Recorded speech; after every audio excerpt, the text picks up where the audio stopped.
మన చేతిలో పైసలున్నాయా? పైసల చేతిలో మనమున్నామా? మన చేతిలో ఫోనుందా? లేదా ఫోను చేతిలో మనమున్నామా? సో, ఇది ఎప్పుడైనా ఆలోచించారా?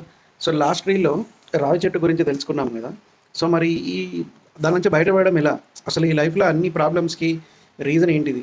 సో, దానికి సింపుల్ ఆన్సర్ ఏందనంటే, మన డిజైర్స్ అంటే మన అటాచ్‌మెంట్స్. అంటే ఇప్పుడు 'బాబా' మూవీలో రజనీకాంత్ సార్ చెప్పినట్టు ఆశ, వ్యామోహం, ఆశే మాయ, మాయే ఆశ. సో, మరి దీనికి సొల్యూషన్ ఏంటి? సో, ఏం లేదు సింపుల్. సో, వైరాగ్యం అనే ఒక గుడ్డలి తీసుకొని, ఆ బ్రాంచెస్ అన్నిటిని టకటక నరుక్కుంటూ పోవడమే అంతే. సో, వైరాగ్యం అంటే ఏంటిది? డిటాచ్‌మెంట్. అంటే వైరాగ్యం అనంటే అన్నీ వదిలేసి, ఫ్యామిలీ లైఫ్, జాబ్ వదిలేసి సన్యాసంలా కలవమని ఎప్పుడు చెప్పట్లేదు.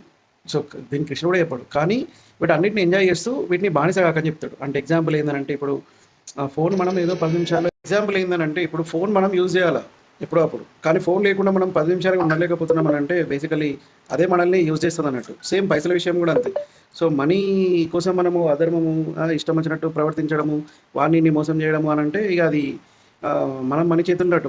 మన చేతిలో మనీ ఉన్నట్టు కాదు. సో, వైరాగ్యం అనంటే బేసికల్లీ వస్తువులని వదిలేయడం అని కాదు. సో, వాటిపైన బానిసత్వాన్ని వదిలేయడం. సో, అప్పుడు మాత్రమే ఈ సంసార వృక్షం నుండి మనము బయటపడగలుగుతాం.